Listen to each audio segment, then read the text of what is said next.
उन recommendations को by large सरकार ने स्वीकार किया है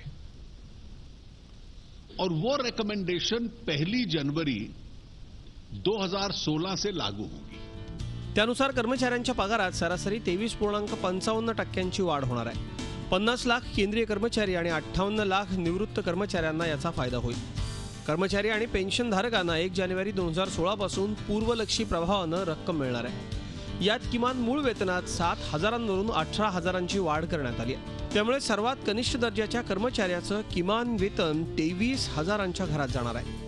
तर कॅबिनेट सचिव पातळीवरच्या कर्मचाऱ्यांना मिळणाऱ्या कमाल मूळ वेतनाची रक्कम 90,000वरून 2.5 लाखांवर नेण्यात आली आहे। तर कॅबिनेट सचिव पातळीवरच्या कर्मचाऱ्यांना मिळणाऱ्या कमाल मूळ वेतनाची रक्कम 90,000वरून 2.5 लाखांवर नेण्यात आली आहे। केंद्रीय कर्मचाऱ्यांच्या कमाल वेतनाची रक्कम तब्बल 3.25 लाख झाली आहे।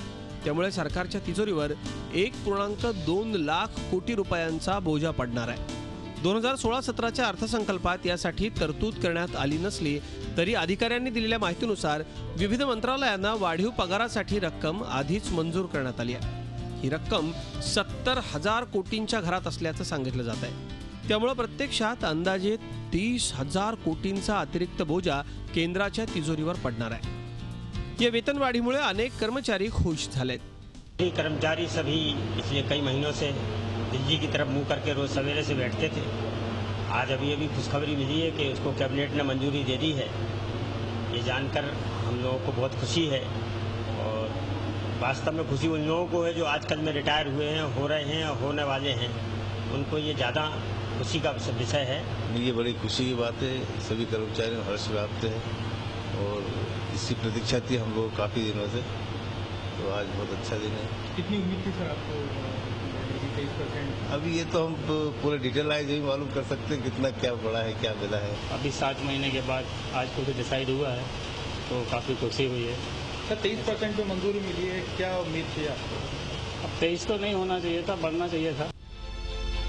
असं असलं तरी गेल्या 70 वर्षातली ही सर्वात कमी वेतनवाढ ठरली आहे। 7व्या वेतन आयोगानं नोव्हेंबरमध्ये आपल्या शिफारसी केंद्र सरकारला सादर केल्या होत्या।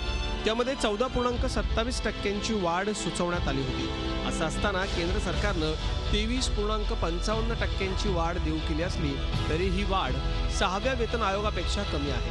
2008 साली 6व्या वेतन आयोगानं 20%ची शिफारस केली होती, मात्र तेव्हाच्या सरकारनं त्यात दुप्पट वाढ केली।